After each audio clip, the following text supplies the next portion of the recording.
بسم اللہ الرحمن الرحیم۔ ناظرین محترم، آج سورہ مزمل کی آیت نمبر 8 اور 9 کا درس ہم سماعت کریں گے۔ ہمیں اللہ تبارک و تعالیٰ کے حضور سجدہ شکر ادا کرنا چاہیے کہ اس کریم پروردگار نے ہمیں قرآن کریم فرقان حمید کا درس سننے کی سعادت پر حمد فرمائے۔ ارشاد باری تعالیٰ ہے وَاذْكُرِ اسْمَ رَبِّكَ وَتَبَتَّلْ إِلَيْهِ تَبْتِيلًا، اور اپنے رب کا نام یاد کرو اور سب سے ٹوٹ کر اسی کے ہو کر رہو۔ ناظرین، ذکر کی حقیقت کیا ہے؟ علماء فرماتے ہیں طارد الغفلت، غفلت کو دور بھگا دینا یہ ذکر ہے۔ یاد جب موجود ہوتی ہے کسی کی تو انسان اس وقت اس سے غافل نہیں ہوتا، لیکن ایک بڑا اہم نکتہ ہے، ایسا ہو تو بسا اوقات دیکھنے میں آیا ہے کہ ہم اللہ کی یاد کر رہے ہوتے ہیں، اس کا ذکر زبان سے کر رہے ہوتے ہیں، لیکن پھر بھی غفلت چھائی ہوتی ہے، خیالات کہیں اور گم ہوتے ہیں۔ تو یاد رکھیے کہ علماء نے ایسے ذکر کو ذکر کہنا بھی نامناسب قرار دیا کہ یہ کتنی عجیب بات ہے کہ انسان اپنے رب کا نام زبان پر لائے اور اس کی یاد دل میں نہ ہو۔ اور یاد رکھیے کہ وہ شخص اللہ تبارک و تعالیٰ کی بارگاہ میں بہت مقبول ہے کہ جس کا دل ذاکر ہو۔ وجہ یہ ہے کہ جب انسان کے دل کے اندر اللہ تبارک و تعالیٰ کی یاد بس جاتی ہے تو اس کے روز و شب اسی کی یاد میں صرف ہوتے ہیں۔ اگلے حصے میں فرمایا کہ وَتَبَتَّلْ إِلَيْهِ تَبْتِيلًا، سب سے ٹوٹ کر اسی کے ہو کر رہو۔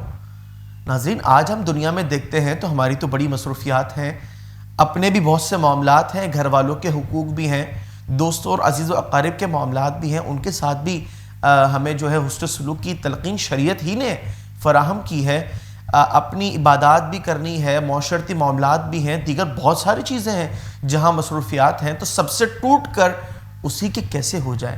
تو ایسے ہو جائیں۔ رسول مکرم صلی اللہ علیہ وسلم نے فرمایا کہ اِنَّ لِنَفْسِكَ عَلَيْكَ حَقًّا، تجھ پر تیری ذات کا بھی حق ہے، وَلِأَهْلِكَ عَلَيْكَ حَقًّا، تجھ پر تیرے اہل کا بھی حق ہے، گھر والوں کا بھی حق ہے، وَلِضَيْفِكَ عَلَيْكَ حَقًّا، تجھ پر تیرے مہمان کا بھی حق ہے۔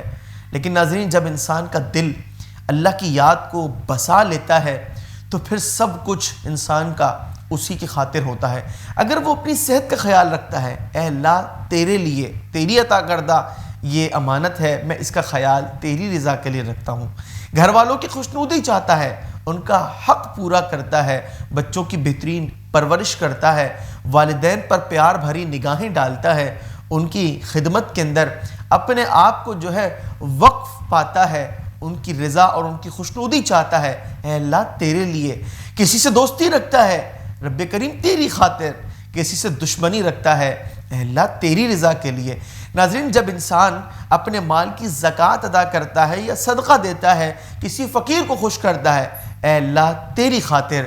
اور ناظرین، جب وہ اپنے دیگر امور کو سر انجام دیتا ہے، کسی شخص کی عیادت کو جا کر کے اس کے دل کے اندر خوشی پیدا کرنے کی کوشش کرتا ہے، کسی شخص کے انتقال پر اس کی تعزیت کرتا ہے، اے اللہ سب کچھ تیرے لیے، میرا جینا تیرے لیے، میرا مرنا تیرے لیے، میرا اٹھنا تیرے لیے، میرا سونا تیرے لیے۔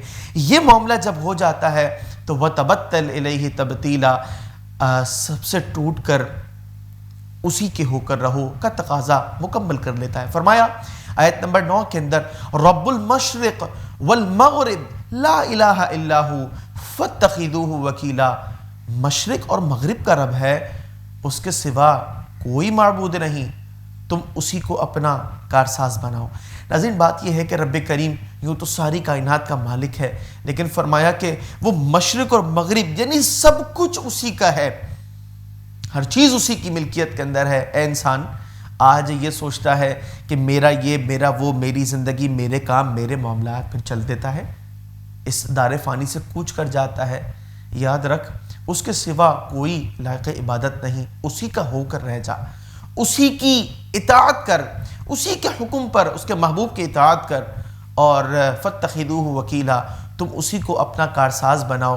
جب انسان اپنے کاموں کے نتائج اللہ کے سپرد کر دیتا ہے، جب اس کی رضا چاہتے ہوئے وہ گناہوں سے بچ کر جب وہ اللہ تبارک و تعالیٰ کی رحمت کی جانب متوجہ ہو جاتا ہے، تو اللہ تبارک و تعالیٰ مسبب الاسباب ہے، اسباب بھی درست فرما دیتا ہے اور نتائج بھی بہتر کر دیتا ہے۔ ایسوں کی دنیا بھی بہتر ہو جاتی ہے اور آخرت کی سرفرازیاں بھی انہی کے لیے ہیں.